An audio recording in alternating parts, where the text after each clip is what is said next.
What did you say? Herman Melville? Herman Melville, the author of Moby Dick. What's that? Moby Dick? I'm not familiar with that. It's a novella. Pretty sure it came out in 1998. Oh, see, the only books I read though are like Stephen King. No, Stephen King and high fantasy derivative of Lord of the Rings. Oh yeah, you know what else I love though is like really shitty sci-fi novels from the 80s with like silly looking covers. That's all. That's a lot of fun. All in paperback. I've never read a sci-fi novel in hardback. You know what's all in paperback. Have you ever heard of that series called The Expanse? I have not. I'm not familiar. I don't know. I think those only come in hardcovers, and it's apparently it's good sci-fi. But I'm like, wow, I'm not gonna read that. I'm not gonna read a sci-fi. It's a hardcover. I'll fucking Stephen King. I'll read either way, and like Lord of the Rings, you can only read in hardcover. But not gonna read a sci-fi novel in hardcover. That's obviously insane. That's the craziest thing. So I was going into a story before we started, and I was like, "Ooh, I'm gonna save that one." Put my big cans on. Yeah, throw your big cans on. It's wow, big. that's yeah, you can hear it. You can hear it. Yeah. Oh, that must be annoying. My voice like right in your fucking ears. That's got to be terrible. No, it's good because then I don't have to look at you or like even face in your direction. Okay. And the voice it travels. We should directly into my eardrums. We should just do like news reporter and just stare directly into the camera for the entire pod. Hey guys, check out the live stream over on punchnerds.com. Yeah, we're just staring directly into the and you camera. Get to see a kitten run around. It's so much fun. The last 2 episodes have been so much fun. Yeah, very visual. I feel you know what, the iTunes listeners, we love you and we appreciate you, but also there's a lot of fun going on over at YouTube that you're not a part of. Like obviously the numbers on iTunes mean more, but you get to see a cat drive its face directly into a fucking picture frame on the last episode. And it's just wonderful visual. Yeah, that's a great visual. We made a GIF of that. You can find that on Buckler Duke's Twitter, at Last Cool Dude. That's right. Yeah, it's a lot. So what are we talking about today on the Movie Epidemic podcast? Oh, it's Spooky-tober, episode 4. I'm actually surprised how many of these Spooky-tobers we were able to fit in. I did not think, because I think slow 4. Start. Yeah, I think 4 is like usually our goal, and today we're hitting that goal, and we're even going to be doing a 5th one next week, which will also be a lot of fun. So for the 4th episode of Spooky-tober, we are talking about McGee's new horror comedy, The Babysitter. Yeah, they let McGee make another movie. Yeah, they keep letting him make movies, and I'm sort of mad at it, but not really. He's just gonna do it. Here's the thing: you don't let him do it; he's gonna do it anyways. I guess so. Yeah, he won't have like fucking Terminator behind him, but he'll just keep making movies anyways. They're like, he won't have fucking big licenses like Charlie's Angels, but he'll just keep making wild shit. I wish he could still make Charlie's Angels movies. Oh, dude, me too. Here's the thing. Dude, Full Throttle's a great film. If they came back, dude, with Charlie's Angels Part 3 right now, yeah, that would be fire. And they're all old as shit. And they have to build so much plastic surgery. They'd have to bring Bill Murray back. Shit. Yeah, really old. Yeah, so super old. Oh, all leathery and weird looking. But bring Bill Murray back, because you can't bring Bernie back, right? So rest in peace. Rest in peace. You know what? Recast him. Make it like Kevin Hart or something. Make it sillier. I don't give a shit. Yeah, make it sillier. Make it goofier. Have you ever seen those Charlie's Angels movies? It's been a while, but like pretty silly. The Chad, my favorite character. Fucking Tom Green. Yeah, I'm the Chad. Just rolls up in a fucking boat. He's just the Chad. So we're gonna be talking about The Babysitter. We are also gonna be doing our intergalactic team draft. That was something that happened in The Babysitter, and I was like, "Ooh, we're gonna do that for sure." Ooh, I wrote it down. I'm like, "Ooh, we're gonna be playing that game real quick." Fair enough. And then we're also gonna be talking our Stephen King pick of the week. We're watching Stephen King movies all the way to the end of this month. Our pick of the week this week is The Mangler. Hell yeah. Tobe Hooper's The Mangler. Rest in peace, Tobe Hooper, starring fucking Ted Levine. See, well, here's the thing. If Tobe Hooper didn't die this year, you would have never seen this movie. The only reason I picked it is because it was a Tobe Hooper movie. There's a part in The Mangler where Ted Levine sees the fucking monster machine for the first time, and all I could think of was, "Would you fuck me?" of us. Yeah, Silence of the Lambs and Monk fame. Yeah, Monk. Yeah, he was on Monk for a while. Yeah, for like 10 years. Ted Levine and Robert Englund. We'll get into that a little bit later. We're also going to be talking about Annabelle Creation, the 4th movie in the Conjuring franchise. I'm actually really excited to get to that because I know you had never seen any of these movies. You actually watched all of them in preparation, and I'm really excited to hear your thoughts on that. But why don't we start off with McG? Hell yeah. The Babysitter's awesome, dude. This movie's, it's awesome. Oh, I'm gonna have to disagree with that. Yeah, and see, I knew you were gonna disagree. It's the literal definition of mediocrity. Oh, you know what? I think it's just so much goddamn fun. Yeah, because, it's fun. Yeah, but there's a lot of fun movies that are not good. Okay, here's the thing: is that like I think you have to be in an exact mood to watch. Because like if I wasn't in the exact mood that I was in, this would have been a 1-star film for sure. But I was in the exact mood to watch like a shitty looking like slow-mo induced McG film that was also an ode to slasher films. He makes everything look like a music video or a Korean game show, but I kind of like it. Like his movies aren't interesting as either of those. Like you can watch like an old McG music video for like Aerosmith or whoever the fuck he directed. I don't remember. He used to make music videos though. Yeah. That's obviously you don't start making films under the name McG. That's a handle you make up somewhere. But then you watch a Korean game show and they got like Steph Curry like playing basketball with little Koreans, and you're like, wow, this is pretty interesting. And then you watch this and you're like, it's as fun as a Korean game show. Not as interesting as Steph Curry playing basketball with little Koreans. Here's the thing is that like I understand that the aesthetic in this movie is like purposely like fake looking. Yeah, I kind of love it though. Oh, well, it's part of the charm. Yeah, I kind of love it. Like if it didn't look like this, they would be worse. Oh, you want to hear a fun fact about this movie? Sure. Do you know the girl who plays the babysitter? Yeah. Okay, so that girl's name is Samara Weaving. Mm-hmm. So you know what that means, right? What's that mean? That means that despite being an incredibly attractive woman, related to the ugliest man on the planet, niece of Hugo Weaving. Can you fucking believe that? She's the niece of Hugo Weaving. How? She's so attractive, and he's just like, he looks like a sludge monster. Yo, Hugo Weaving can play a fucking universal monster in the dark universe with no makeup. When he takes off the Hugo Weaving mask in Captain America and reveals the Red Skull mask, less ugly. Less ugly. Scarier with just Hugo Weaving. I love it. Oh man. So yeah, there's a fun fact for you. We're sorry, Hugo. Yeah, Hugo, we like you. We think you're a great actor. Unlike Michael Shannon, who is ugly and bad, you are a great actor, but you're just like, you got to understand, Hugo. You have to know, like, you're tough to look at, right? Yeah, he knows. Yeah, he's got to know. Like, tough. That's tough. That's tough.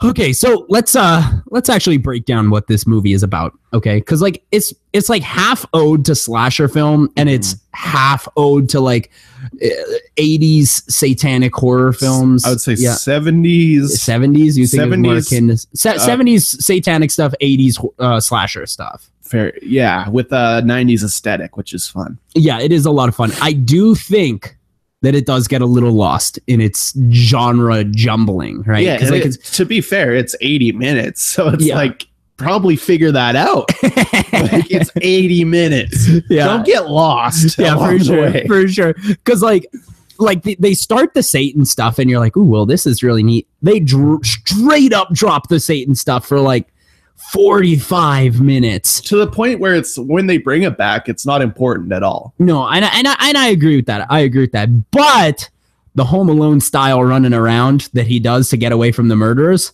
yeah, that's the really good. That's the meat of this movie, and it's really fun to watch. That's pretty good. There's a couple that like I'm not on board with, like when he kills the lady in the crawl space with the fireworks. Oh, dude, that was the most fun. I mean, there's more you could have done more with the fireworks. I think, letting off fireworks in an enclosed space. Doesn't start on fire.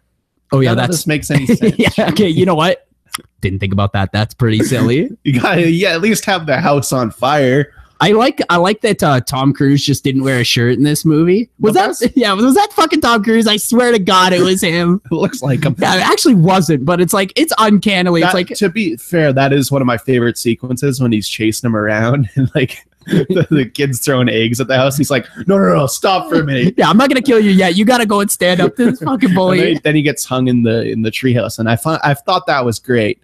That's one of my other favorite gags was when the black guy kept getting blood all over him. Yeah, I thought that was funny as shit. But most of the time, like I don't feel like the jokes weren't super funny. Yeah, I don't think the jokes were strong enough. I think it's more fun. The kills were super interesting. Yeah, so it doesn't hit either. I'd say this is fun in like the same way that like a late Friday the 13th movie is fun, right? Like you watch something like this. I certainly think this is better than most of the late Friday the 13th. Yeah, it's better when Jason Lives, or no, Jason Goes to Hell. That's Jason the Goes one. To Hell. Jason Goes to Hell. That's one of the worst films I've ever seen. Yeah. So that in that regard, the kills are just so much fun. Like the girl who she gets shot in the boob. That's a lot of fun. That's Bella Thorne. Yeah, that's a lot of fun. Bella Thorne she was in another movie this year I saw. I forget what it was called, but it was like a really stupid Netflix original film. I don't know if you've seen this. Probably. It's about a girl who like fucks a dude when him and his girlfriend are on a break, but then the girlfriend gets back together and then she keeps trying to fuck him. And I don't think I did. She becomes best friends with the and then she becomes a serial killer. It's really wild. It's one of the worst films I've ever seen. So don't worry about that too much.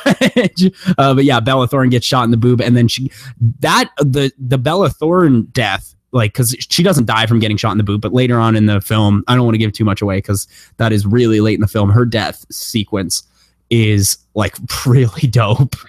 Like it's super dope. Yeah, I honestly think my favorite death scene might be the one where he knocks the dude into the race car, and then he falls. He knocks the dude into the race car, and then he falls off the balcony and stabs himself with a trophy. Like that's a lot of fun. Rest in peace. Rest in peace, the black guy. Yeah. Yeah. Yeah, I think it's fine. I think it's fun. Like I'm baffled that you love this. You adore this. I did. I really, really like this movie. I think it's so much fun. I haven't even really got to any of my notes here, so let's run through some of that. Oh, too much bass in the soundtrack. First of all, McG, you got to settle that shit down. Number 2. Ken Marino, more for sure. Oh, Ken Marino's the best. We've talked about this before. Anytime he's in a fucking movie, he steals the show. Fucking get him in there. Like, he's there. He's there for the plucking. He agreed to show up and be in this movie. Make him say some jokes. Yeah, it's a lot. Although I do like there is like the joke that the parents often leave to go and like give each other hand jobs in the hotel, and like that's a lot of fun. And they're like talking about like doing the dishes while he's giving a hand job. One thing I do like about this movie though is that it understands like the brain of somebody who is going to be watching a horror movie. So there's like a scene where he takes the knife away from the kid and then he puts it in the dishwasher, and like that scene there, you're like, oh, he put this knife in the dishwasher. That's going to be important later. But then it fucking tricks you. It tricks you because like the kid is in the kitchen with the girl and he's like, oh shit, the knife is in the dishwasher. Yeah. So he goes around from grab the dishwasher, and then it cuts to the parents and she's like, oh, by the way, don't put knives in the dishwasher. I put it back in the knife block, you son of a biscuit. Which is fun. That's good filmmaking. I agree. It tricks your brain. It makes you think that the movie is going to be generic and one-tiered. And then it's three-dimensional for some reason. Sort of. Yeah. That's a bit of a stretch, but all right. Yeah. And like this, I mean, obviously this is more of an ode to slasher films than anything. But I also think that it's a fine addition to slasher films. I could see myself watching this again in future. It's better than a Final Girls, but maybe the fact that I saw a better you saw Tragedy Girls, right? This year kind of throws my rating off a bit, because if I hadn't seen Tragedy Girls, I might have liked this one more, but unfortunately Tragedy Girls does the exact same thing a lot better. Does it look like a Korean game show? Doesn't look like a Korean game show. It looks low budget, but it's not like Korean game show. I think The Babysitter is a lot of fun if you're looking for just like some silly Halloween-y type fun. Until Tragedy Girl shows up on Netflix, I might as well watch The Babysitter, I guess. Yeah, I might as well just watch The Babysitter. You won't be disappointed. Run over to the Chadsky scale. I think this one's a lot of fun. I give it a 4 out of 5 on the Chadsky scale. I give it a 3. Give it a 3? Yeah. That's fine. That's fine. It's a fine film. Like I think it's completely watchable. Oh, of course. I think it's also you probably will have fun if you want to watch like a horror comedy. Yeah, and it is 80 minutes, as we mentioned earlier. It's 80 minutes, so it's not wasting your time. Definitely one of the better Netflix originals we've seen in a while. Yeah, that's true. Like if you don't count Gerald's Game. Yeah. Oh, yeah, because Gerald's Game's a masterpiece. Or the Mayorwitz. Is that a Netflix original, Mayorwitz? That is, yeah. Yeah. Okay, well, you don't count that. New and selected. Yeah, new and selected, bitch. I give it a 4 out of 5. A lot of fun. Make sure you check that out. Why don't we run over to Brew Epidemic here real quick? Why don't we talk about what we got here? Absolutely. So we got we're both drinking the same thing today. We got the Grizzly Paw Brewing Company out of Canmore, Alberta. This is the Grumpy Bear Honey Wheat. It's a honey baby. Yeah, it's a honey baby. Yo, fucking get your hands on this shit because it's fucking awesome. If you're an Alberta baby listener, you're going to want to get some of this. I've been to the brewery, a nice place, nice people. Brewmasters are cool. Do they give you, like, when you go there, like, how much does it cost to actually do? Because, like, I know, like, brewery tours are usually, like, $80, right? No, they're, like, $12. $12? You want to come by to the one by my house? It's like seriously, like, $8 or something, and you get a Don't you get, like, a shitload of beer? You get a glass and a beer. And then you get to do the tour, and then you can just hang out there after because it's a fucking brew pub. What the fuck? Okay, well, we're gonna be doing that 100% for sure. Yeah, we got a lot coming up. Most of them are pretty cheap because it's a quick way for because it takes like half an hour or whatever. And it's a quick way for them to make $150. Yeah.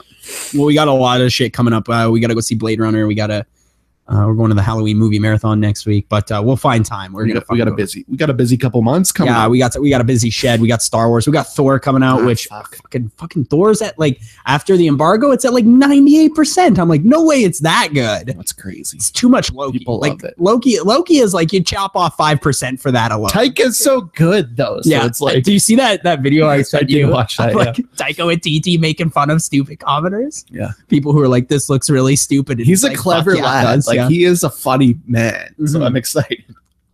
I mean, he's like, they're like, it doesn't even look like an action movie. It looks like a comedy. And Taika's like, yeah, like no shit. Yeah, of course it's a fucking comedy. What are you talking about? It's made by Taika Waititi. It's made by fucking Taika Waititi. Of course it's a goddamn comedy. Are you insane?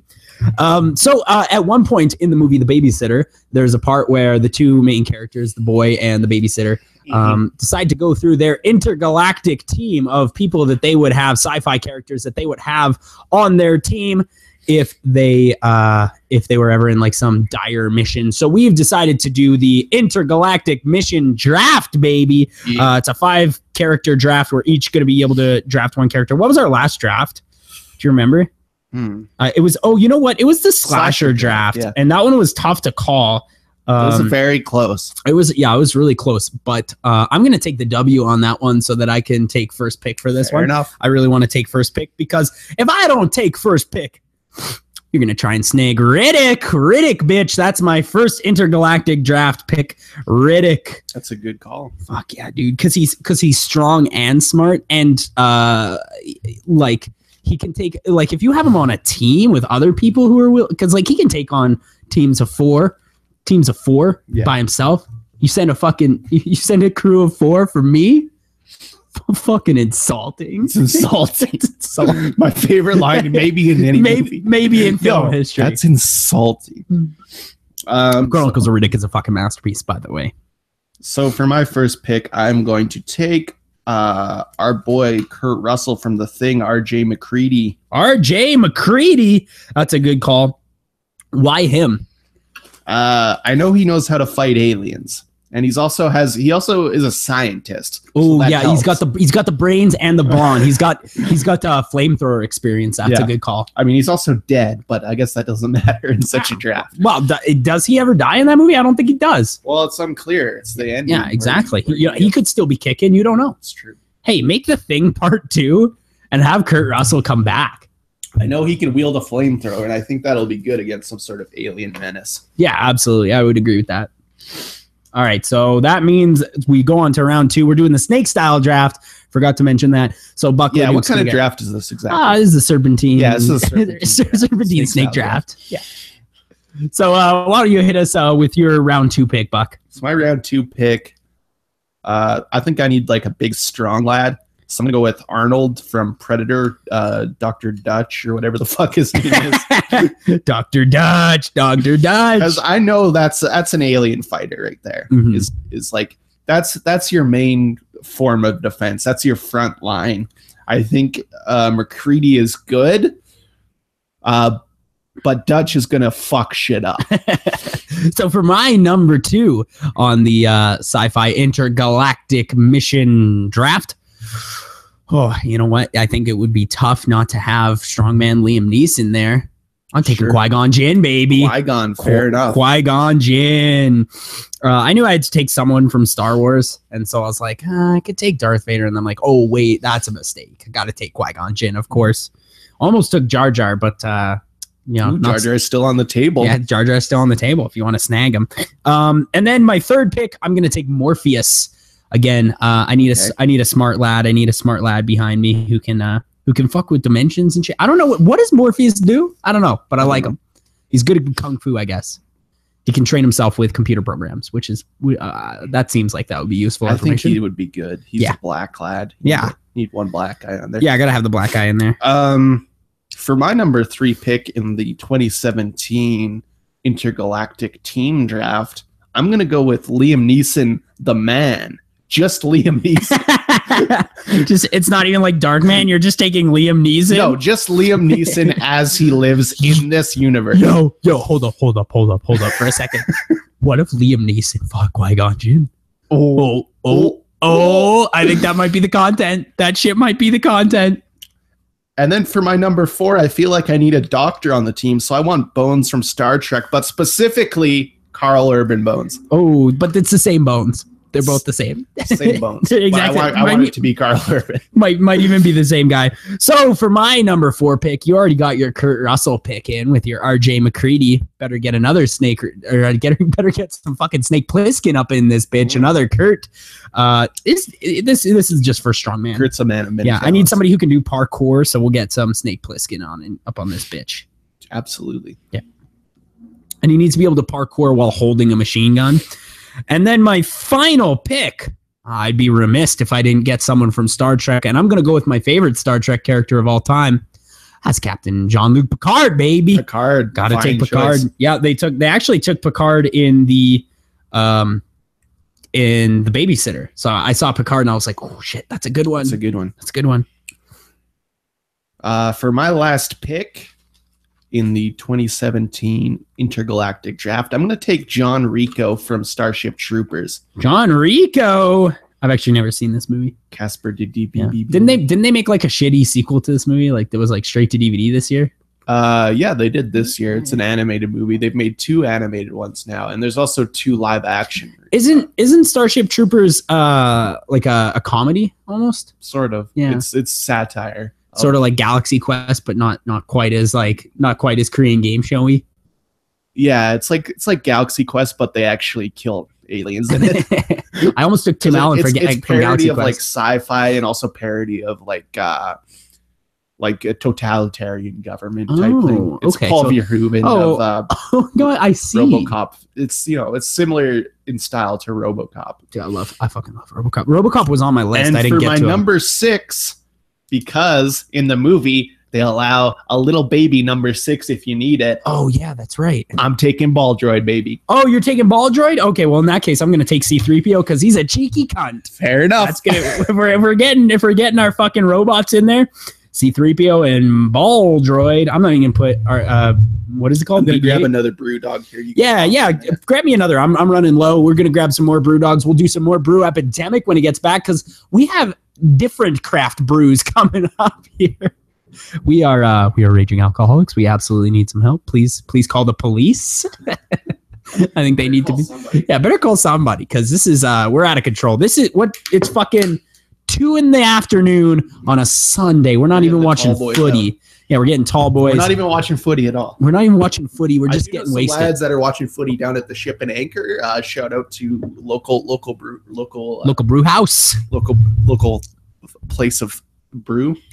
Place of brew. So what do we got here? We got Blind Man River Session Ale. Oh, this is from Lacombe. Brewed in Lacombe, Alberta. Another local brew. Man, there's so many brews. We should just fucking work at breweries. There's so many around here. We should at least get one as a sponsor, right? There's enough that we could. Yeah, fuck yeah. We'll send some links. We'll send some links to some breweries. And if they all want it, then at the beginning we say, this episode is brought to you by Blind Man River. But to be fair, this episode of Movie Epidemic podcast is actually sponsored by a scary version of the song You Are My Sunshine, as sung by a little girl. I think we should just pivot our podcast into Brew Epidemic and just have a podcast where we drink six-pack of craft beers and just talk shit. Yeah, just talk shit about craft brew, dude. I'd kind of like that.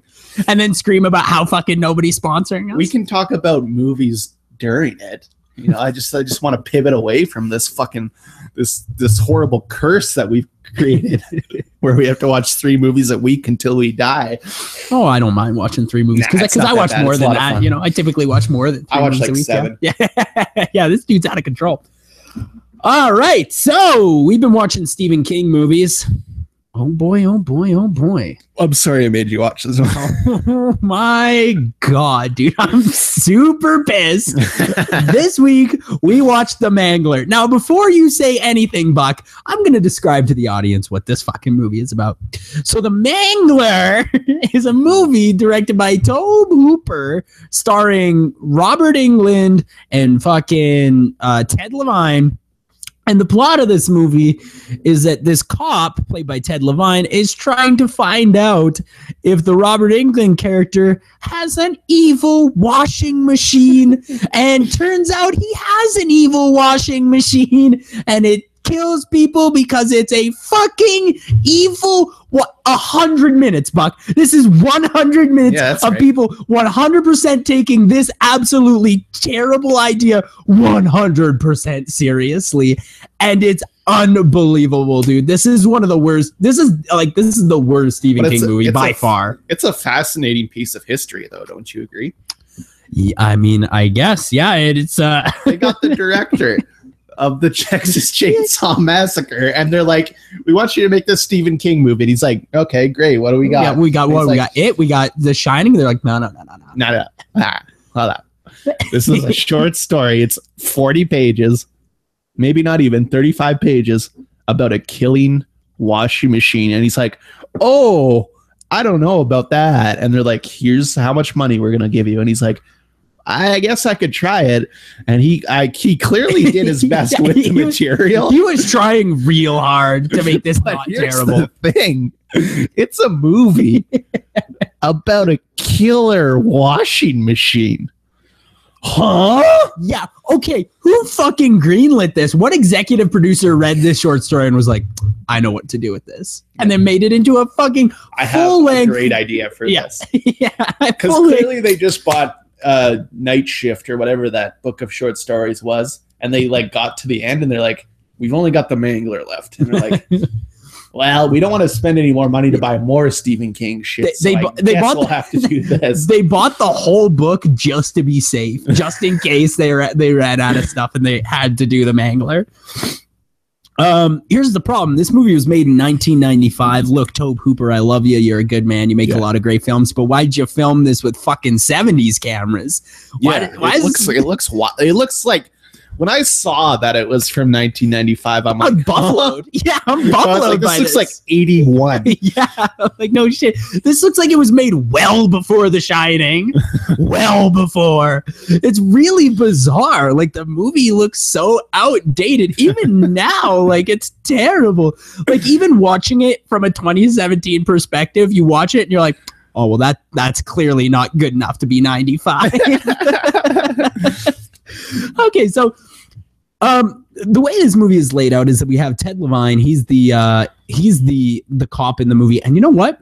I like him. I like Ted Levine. I think he's a good actor. Yeah, I think he should be in more stuff, but like I guess he just made his monk money and like fucked off. Yeah, isn't he like on NCIS or something like? He's probably on another show. Like there's something like that. Yeah, I feel like there's a lot of older actors that just like they get into the TV system and they realize they're getting a check every month.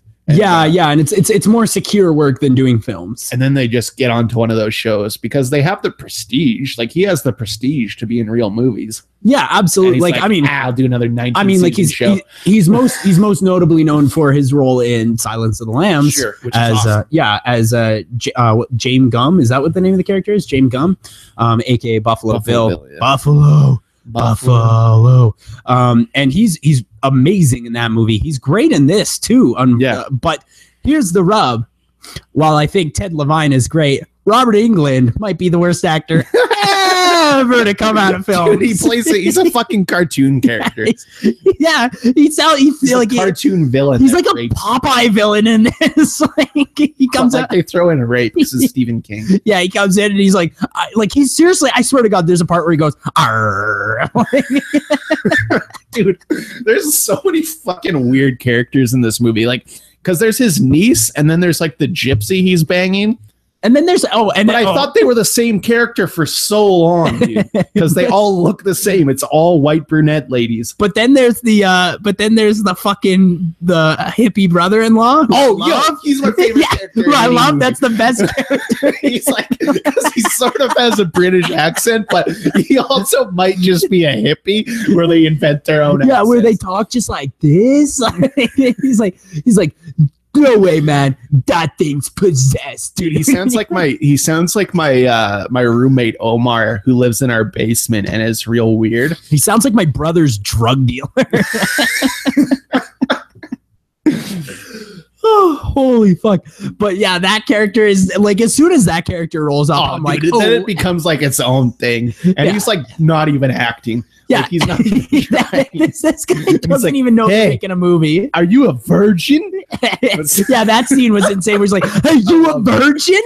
Because like they're trying to find out if this girl's a virgin because like virgin blood makes the Mangler a monster. Yeah, virgin blood makes the Mangler a monster. Well, let's talk about the Mangler. Yeah, let's talk about the actual Mangler. So the Mangler is a washing machine, and it sucks people in and eats them, and then it mangles them. Yeah, mangles them. What? How does it work with Robert Englund? Because he made a deal with the devil somehow. There's like to the Mangler.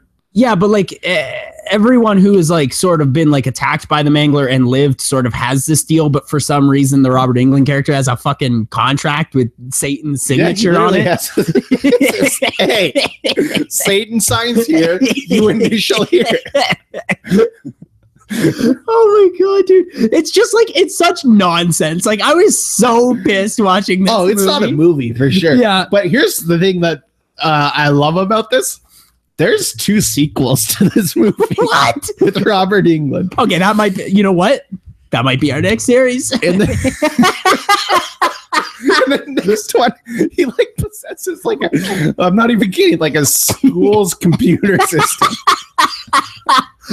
And then in the one after the other two Stephen King like written? No, these ones are like, because Stephen King, he'll sell his rights to something and then you can do whatever the fuck you want with it. So that's why there's so many Stephen King sequels that have nothing to do with Stephen King. And that's why Stephen King never writes sequels. Yeah. Other than like Dark Tower. And then there's the Mangler Reborn, which is the 3rd one. And apparently it has no connections to anything, but Robert Englund's still in it and he takes over like some sort of machine again. And like for some reason, there's also like we have the evil washing machine, but there's also like an evil refrigerator in this movie too. What's the evil refrigerator? He starts hitting it. Oh, it's amazing. Then a fucking evil tornado of badness comes out of the fucking refrigerator. One scene in this movie that made me laugh like a fucking hyena. It was when he was attacked by the Mangler machine, and he just starts shooting at his jacket. Because it's caught in the machine. He just starts shooting with a pistol against a metal machine where it would bullets would ricochet back into you. He starts shooting at his fucking jacket. And it's one of the best scenes I've ever seen. It's like, this movie's horrible, but I also love watching it. Yeah, it's absolutely nice. There's another thing that I want to bring up because it goes to show how lazy A, this movie is, and B, how fucking lazy Stephen King, how much like Stephen King clearly did not give a shit about this. Like he was writing this quickly to finish that book of short stories. So it feels like an afterthought. Like there's always one afterthought book in and all of his compilations, and this is the one. I feel like sometimes when Stephen King writes a book, he won't come up with the names for a character, but then he'll just come up with something random and then do like a search and replace it with like an actual name. But in this one, there's a name he forgot to change. There's a photographer character in this, and Stephen King was so lazy that the photographer's name is literally JJ Picture Man. That's his fucking name, JJ Picture Man. I could because the photographer's in the movie for most of it, and they don't tell you his name, and then they reveal his name at the end, and I was like, okay, his name's fucking JJ Picture Man. Look at. That's insane. You just can't do shit like this. Like, this is terrible. Oh my god. Oh fuck, where was I here? Yeah.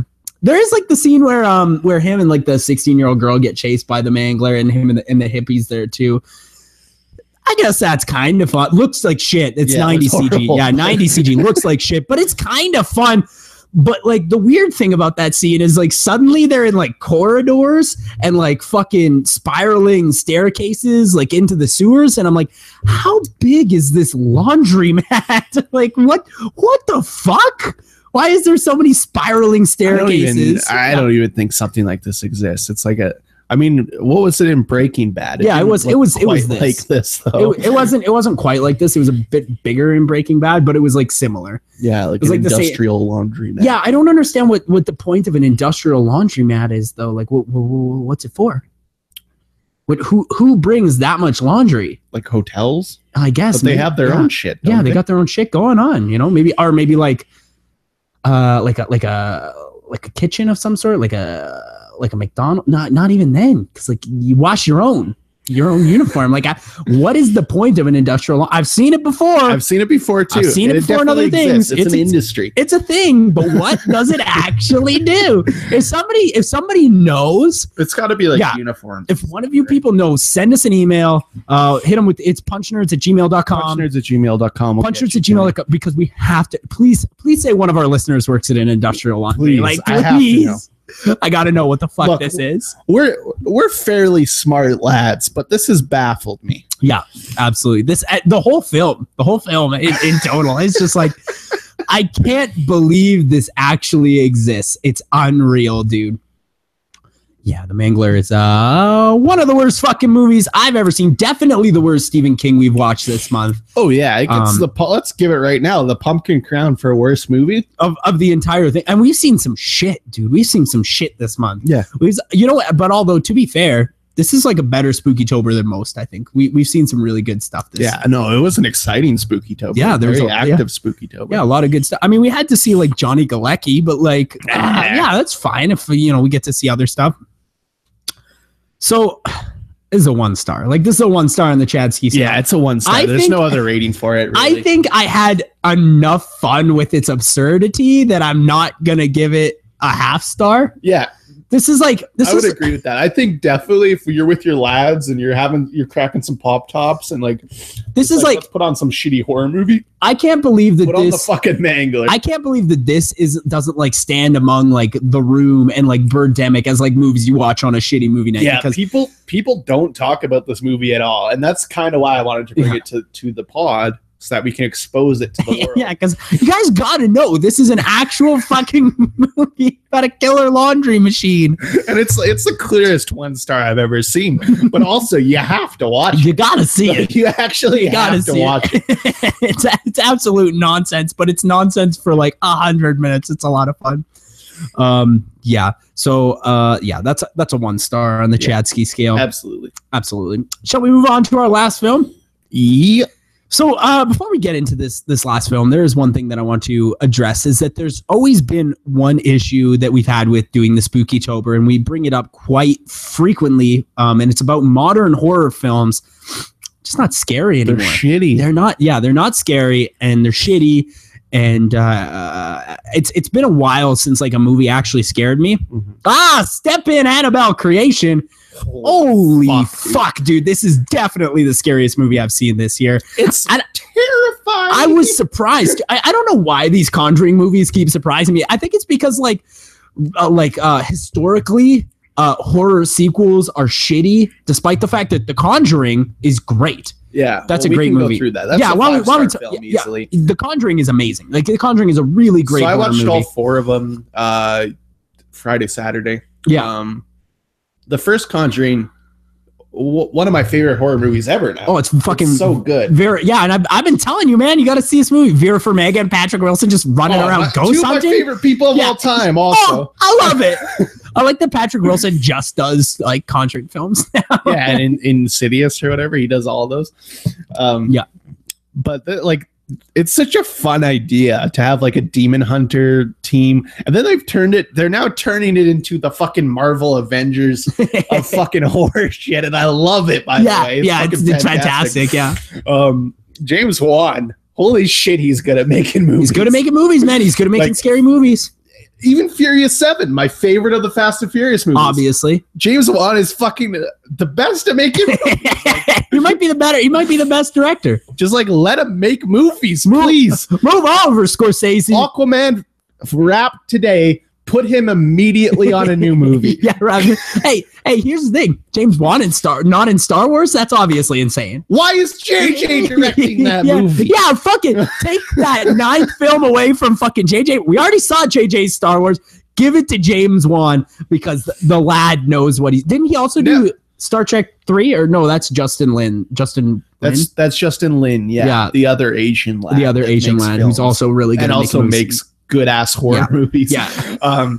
I never in my life would I expect to rate a 2000s or 2010s horror movie 5 stars. Conjuring but the first Conjuring is the easiest 5-star I've ever given. And then we move on to Annabelle, which is the easiest 1-star I've ever given. First Annabelle fucking sucks. And that's why I sort of expected the new one to be really bad. But to be fair, the first Annabelle is behind the genius of Mortal Kombat Annihilation. Oh, that's right. What's that lad's name? I forget what his name is. It's something Italian. I know who you're talking about though. Yeah, he's never made any good movies. So it's why would? Didn't he also make Didn't he make Phone Booth or something like that as well? Maybe. Or is that someone else? That might be someone else. Basically, the first Conjuring is great. It really owns the 70s setting, and I think that's awesome. That's the icing on the cake. I love 70s shit.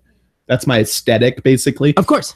So the first Conjuring rules. Then you move into Annabelle 1, where it's like a fakey 60s aesthetic, but it looks like complete dog shit.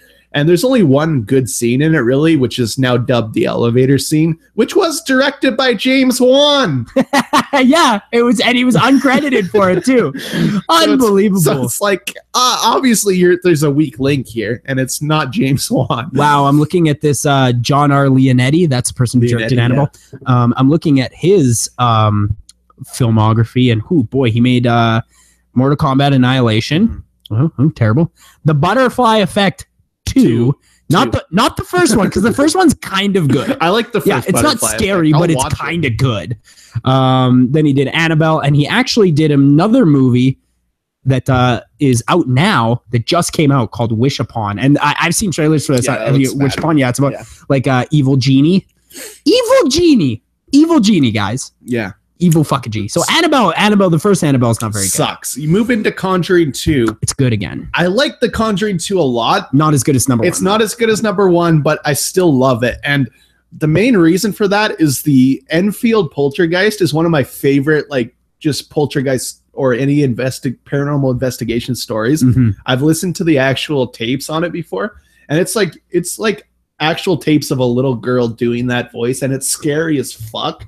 And it's one of the few paranormal cases that has almost convinced me. it's almost pulled you in. Yeah. And another shout out to another podcast, Last Podcast on the Left. It's a horror podcast. Mm-hmm. Go check out the Enfield Poltergeist episodes. Oh, do they do spooky-tober all year long? All year long. They investigate cases. They just finished off a Canadian, the Robert Picton case, 4 parts. Fantastic stuff. Oh, cool. Now, forgive me because it's been like probably like 3 years. I saw the first Annabelle in theaters in a shitty theater. Yeah. Regard, mind made you, $250 million. Yeah, made $250 million. I paid for this. I went to a shitty theater. I watched the first Annabelle. It's been a while. So like a part of me is like, I'm trying to remember back to what, because after seeing the new one, I was like, what the fuck could that other one even be? Like, what is it again? So that one starts exactly where this one ends, where the cult person starts okay. her. Yeah. And then it's about the lady. It doesn't matter. None of it's good. It's like not scary. It's like a pin dropping on a record jump scares. It's like not scary. But then let's move into Annabelle Creation now. Okay, so Annabelle Creation, this is a great horror movie. It's good, really good. And like I expected this to be terrible. I honestly I think on the last podcast I even said I'm making you watch Annabelle Creation as if it was a negative. Yeah. But this is a great movie, like now, shockingly great. This is from the director of Lights Out, and he's moving on now to the Shazam movie. Oh shit, with The Rock? With The Rock, yeah. That's a good call. Which is an interesting call because he's a horror director. But I like that these horror directors are just getting big movies now. Yeah, that's just fucking good shit. I'll give you a Furious 7. We don't give a shit. Yeah.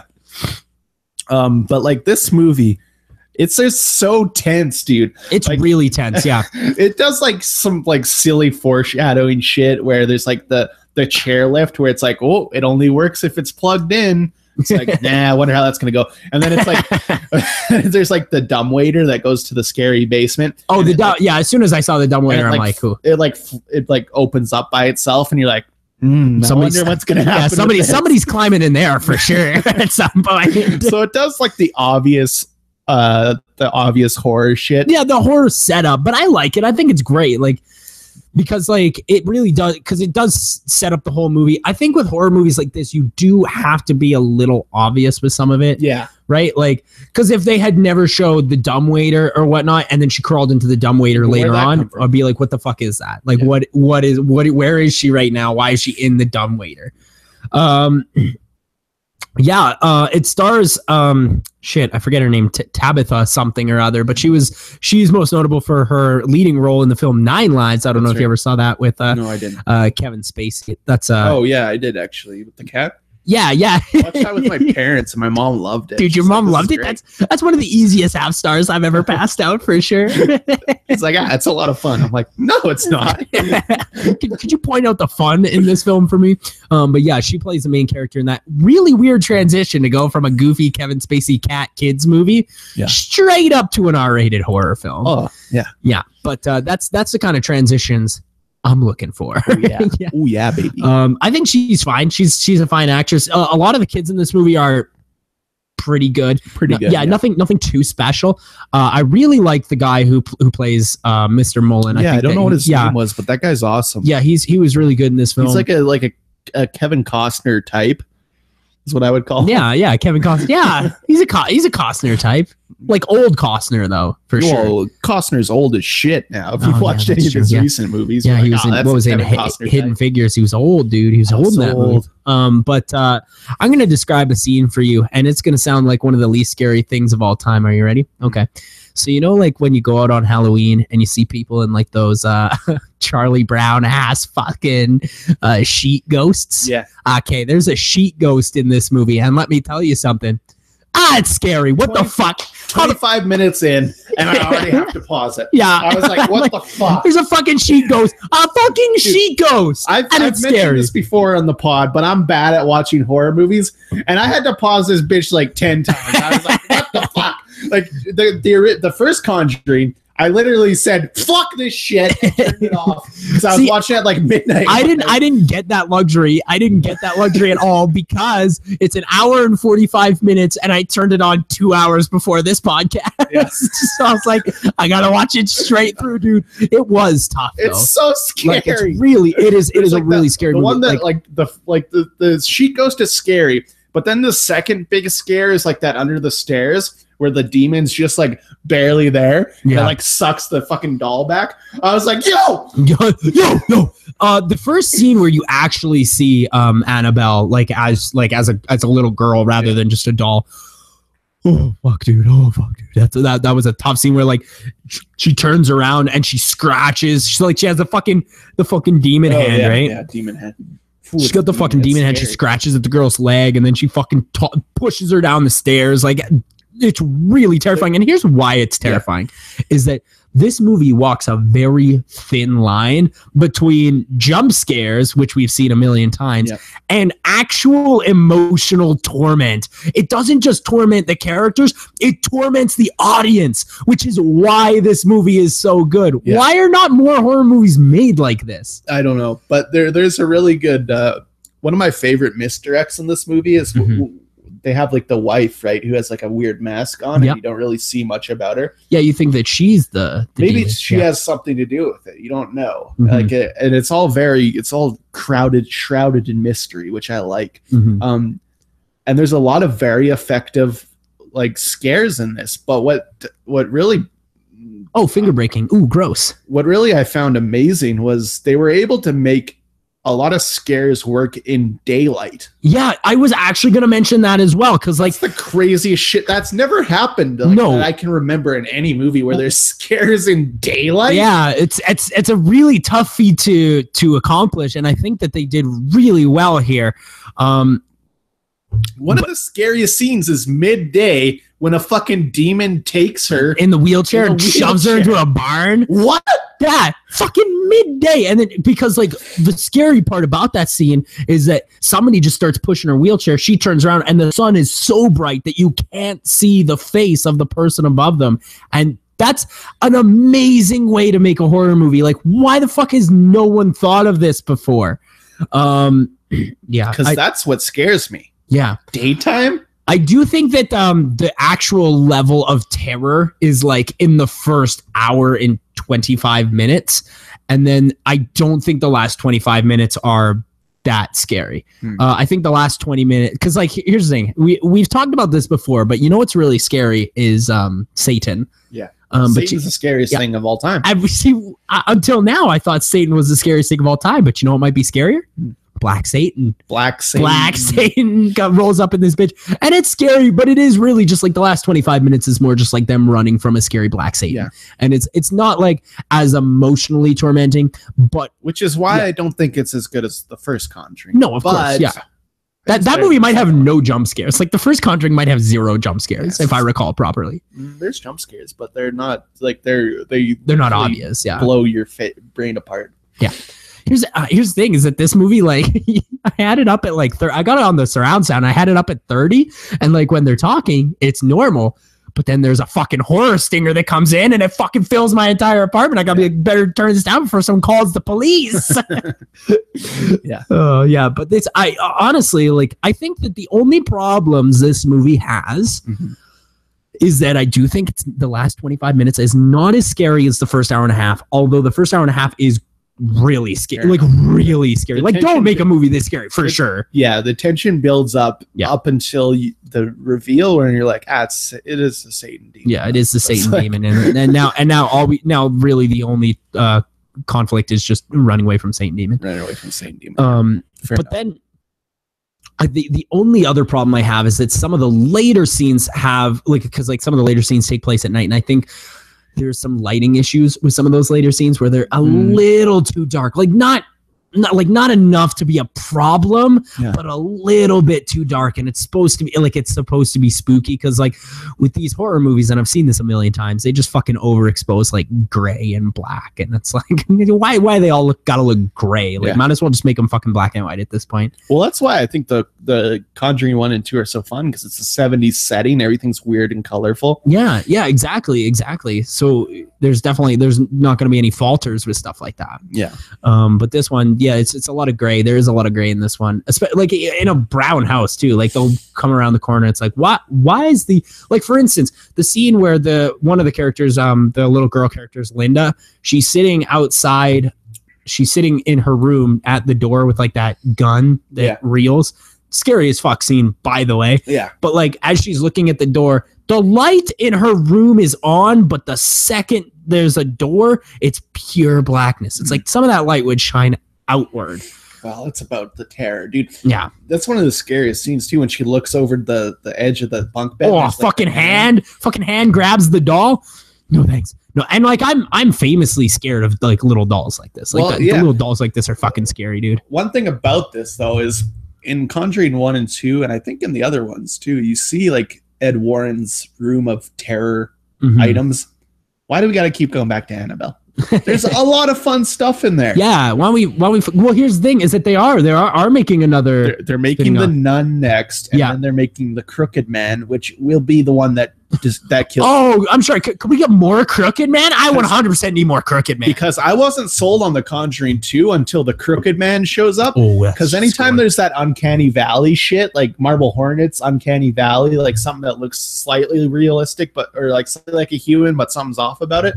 I don't like it. That's the scariest shit ever. Don't like it, man. It's too bad they were never able to make a good Marble Hornets movie because, like, that show's fucked up, dude. Well, because you can't give it to someone. It has to be the kids that made it. Yeah, and all they want to do now is make fucking video games like the dumb nerds they are. Because they're better at that. Yeah, absolutely. So, I mean, that's pretty much... I'm going to give... when we head over to Chadsky scale here, I'm going to give this a 4 out of 5. 4 on the Chadsky scale. 4 on the Chadsky scale. It's really scary. To me, this is going to win the Pumpkin Crown, I think. I think this is definitely going to be the scariest movie that we watched this year, for sure. The scare meter on the Pumpkin Crown for scare meter, you think? Yeah, I'd say it's definitely the highest on the scare meter. Do we want to just hand it out right now? Because Leatherface isn't going to be scared. No, I think we wait. Because you know what? I didn't think Annabelle was going to be scary either, man. This was a surprise.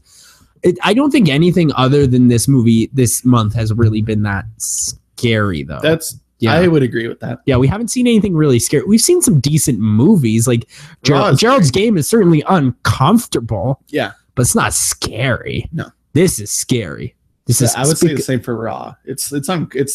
Oh yeah, Raw is like not. I didn't even think that it was scary for even a nanosecond. Yeah, not scary. Yeah, but this is definitely the scariest movie we've seen this month. I don't know. Leatherface might surprise us though. Okay. Probably not. Okay. Definitely not. But might. Yeah. But after Spooky-tober is over, I might make you watch Jeepers Creepers 3. Ooh, I don't think so. It's debuting on Sci-Fi on the 28th. So.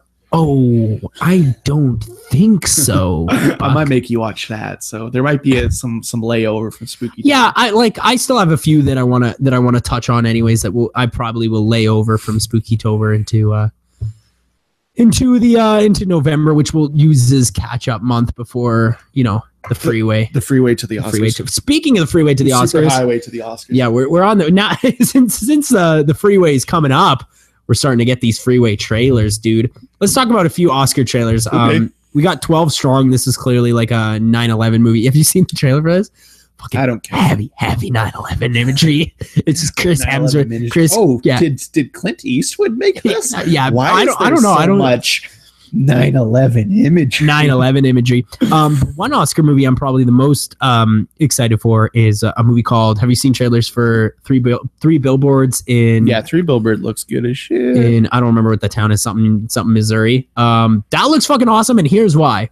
Frances McDormand starring. Yep. She throws around the C word, and guess who's hidden in there? Who's hidden? Sam Rockwell. Ooh, Rockwell's back, baby. Rockwell might be back, and he's in a fucking Oscar film. I've never been more excited in my entire life. But what else do we got? Fucking Geostorm comes out, I think tomorrow, and it's out already. Nobody knew that was happening. I like that they just stole the Inception poster. Yep. It is the Inception poster. It's just a fucking red letters. Fair enough, I guess. I don't even know if we'll watch it, honestly. We're not gonna watch Geostorm. We don't got time. There's like 3 weeks where we're watching Blade Runner and like Spider-Man and all this catch up from the summer. And Thor, yeah. And then we're going directly into the Oscars. And yeah, so we're gonna hit Atomic Blonde as well. Oh yeah, Atomic Blonde. One of my favorite movies of the year. Yeah. I haven't seen it yet, so I'm really excited. Yeah, but like Blade Runner and Thor is coming up. Like we don't got fucking time to talk about fucking. Well, we're doing a full Blade Runner episode. I'm saying that right now. Okay, yeah, I'll do it. We're doing Blade Runner, the shorts, and Blade Runner 2, and that's the episode. I can do that. I can fucking do. Do you have any idea how much I can do that? It's my favorite movie of all time, Blade Runner, the original. Really? It's moved over Tom Green's work now. It's moved over. Freddie got I've fingered. seen it like 6 times this year. I've seen Blade Runner. I rewatched it recently, and 6 times. It's certainly better than, because I typically watch Blade Runner annually. It's certainly better this year than it was last year, and same thing for last year. It was better last year than it was the year before that. Sure. It's definitely a longie. It's definitely a slow burn on the Blade Runner, but I do love it a lot. Roy Batty, good fucking character, dude. Absolutely. He's got a dove. Why does he got a dove? Where'd you buy that from? Too bad she won't live. But then again, dude, Blade Runner is gonna be fucking awesome. It's gonna be a wild couple of months for the movie up. Who does? We should also just do because what I like about this show is because of how Star Wars works now, it's always just our fucking Christmas episode. Yeah. It's like, Merry Christmas, we're gonna talk about Star Wars. This is what you want, you fucking dumb nerds. Listen to us talk about Star Wars. It's always our highest downloaded episode of the year too, is the Star Wars episode. People want to hear us talk about Star Wars, dude. Which I like. Who cares what our opinion is on Star Wars? Like, yeah. We've talked about, we gave a glowing review for the Force Awakens. We were a little cooler on Rogue One. Lukewarm on Rogue One, which is obvious. Everybody was lukewarm. Well, no, everybody loved it, and I was like, okay, I think it's a great movie, and I will never not want to watch it. It's 2.5 stars for sure. That's insane. Yeah, you tried to budge me to 3 on that. Still have never budged from 2.5 to 3. Give it a 3, you son of a bitch. Nah, give that. Last 20 minits is a lot of fun. The first hour and 30 is unwatchable. Film. Get fucking the fuck swivel. out of here. Nah, that's a 2.5 star film for sure. But Star Wars coming up, Thor coming up. Thor is gonna be a lot of. I think Thor is gonna be great. Like we'll have to go see that one. Yeah, and that's soon too. Like that's coming out like a couple of weeks. So we might have to do double feature Blade Runner and fucking Thor. Well, we should do Blade Runner before that, and then do a double feature with Justice League. Oh, but I don't want to fucking see Justice League. I don't want to fucking see Justice League. I'll pay for Justice League. I don't want to fucking. I'll pay, but I just don't want to. I don't even want to see the film as a whole. Yeah, because like, there's no way it's gonna be good. Yeah, but Thor on the other hand, that might be great. Thor should be great. Yeah, like all the pieces are there. The pieces that I enjoy in film is there. It's all lined up. It's all. I don't know if they're gonna fuck it up somehow. Disney might fuck this up. Not Taika. Disney. Yeah. Disney might fuck it up with too much Loki, but I don't know. I'm excited that Taika's famous as shit now, though. Oh, because do a James Bond movie. Yeah, why not? Wait, well, why hasn't Taika done a James? Do you know how silly and fun that would be? It would be like fucking Roger Moore James Bond shit. Who's doing the next James Bond? I don't think there's a person, because Sam Mendes doesn't want to do it. I'm pretty sure. Get Ryan Johnson to do it. I don't give a shit. Yeah, get Ryan Johnson. But Ryan. Here's the thing: is I think like there's only one thing. I don't know if Ryan Johnson's good though. Like this new Star Wars is going to determine to me if Ryan Johnson is good. Yeah, that's a good point. The problem is because I like one Ryan Johnson movie and Looper's fine. I like Looper. What was the other one? Brick. Yeah. I like Brick. I love Joseph Brick. Gordon-Levitt. Yeah. I think like Ryan Johnson is a sink or swim type person now. If he fucks this up, it's over for him, right? It's the Trevor Rowe effect. Well, or I would call it the Snyder effect, right? Okay. Because like it's over for Zack Snyder now, right? Like he's fucked up too much. He might have enough money where he doesn't have to work anymore. No, and like that's just what he's gonna have to do, because nobody's gonna give a shit about his movies. If he made something, a producer role though, that's not that hard. But if he directed a movie that was like some new graphic novel movie, because apparently that's all he fucking does is like comic book shit. But like if he did like some graphic novel movie based on some other graphic novel and it had nothing to do with the DC universe, who would go and see that? Probably nobody, because it's like, oh, it's got Zack Snyder attached to it. I think I'll pass. And there's like, because like with Batman, like people are gonna go see that no matter what. Yeah, people are gonna fucking see Batman, dude. Yeah, but the other thing, what was it? Fucking whatever. Anything else Zack Snyder does, there's enough people who are familiar with Zack Snyder's handiwork that they would not be interested in it. But there is like an audience for those like fake looking, like strong guy movies, right? Yeah, and like to be fair, like I like Watchmen. I think Watchmen is good. Yeah, Watchmen's great. 300, I've actually rewatched like I think last year, and I'm like, ooh, that might not be good. It's not no good. I've never been able to finish it, which is like something that's crazy for me because I will watch. Don't worry, it doesn't end. So I will watch any movie. You know, like when you see a movie and you're like, oh, that didn't have an ending. Yeah, well, it's like 300. The first time I watched 300, I got like 25 minutes in. And I'm like, nah. The second time I watched 300, I got like 55 minutes in, and I'm I'll watch this another time, and then I've just never come back to it. It's the most heterosexual film of all time, while also being the least heterosexual film of all time. I want to see if on Letterboxd if I've actually marked that as a movie I've seen, because like at you've never seen it. Yeah, I'm definitely not. I don't know how it ends. For sure. I don't know what the ending is about. You're not familiar. But I've definitely seen the first half of it. Oh, well, here, don't worry, because you know, like the scary hunchback guy with the zits? Yeah. Don't worry, he kills him at the end. But like he kills Leonidas at the end, so that's how that goes down. That's a lot of fun. The conflict resolution is that the guy who thinks he's God gets scraped on the shoulder by a spear, and he's like, "Oh, I'm bleeding. I guess that means I'm not God." Well, that's literally how they fucking end that movie. Well, I don't care about 300. What do we got next week, Charlie? Oh, next week's gonna be the most wild episode of the podcast, maybe in a decade. In a decade, Buck. It's gonna be a lot of fun. A decade? A decade. It's the spooky-tober finale. We're going to be going to a Halloween movie marathon where we're watching 7 movies.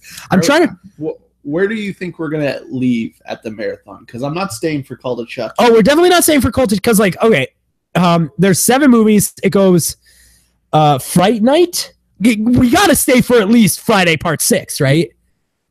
Yeah. So we'll probably leave at like 5:30. 5:30 in the morning. 5:30 a.m. Yeah. So we'll hit the breakfast and then fuck off, right? Yeah. Because they got the Count Chocula and Boo Berry and shit. Yeah, we'll get the fucking Count Chocula. So okay, I'm trying to remember the exact order, but it's Fright Night Part 1. Yeah. Why don't you bring it up and I'll go through all the other stuff we're watching besides the Halloween movie marathon. We are also going to be watching the new Texas Chainsaw Massacre. Rest in peace, Dope Hooper. Leatherface is what it's called. Don't call it that. Just call it Texas Chainsaw Massacre for sure. Already a Leatherface. Yeah. Is there already a movie called Leatherface? Yeah. Oh, don't call it. I think maybe it might be called Texas Chainsaw Massacre 4 Leatherface or something. No, it's just called Leatherface. And it was from like 2006. How'd they fuck this up? How'd they fuck this up this bad? Well, like, and to boot with that, like, I think it's on Friday. They're also releasing a new Saw movie that's literally just called Jigsaw. All right. Don't do that. Don't call it that for sure. So we're going to be talking about Leatherface. We're going to head on over to Stephen King territory with 1922, a Netflix original Stephen King film with Tom Jane. Tom Jane, baby.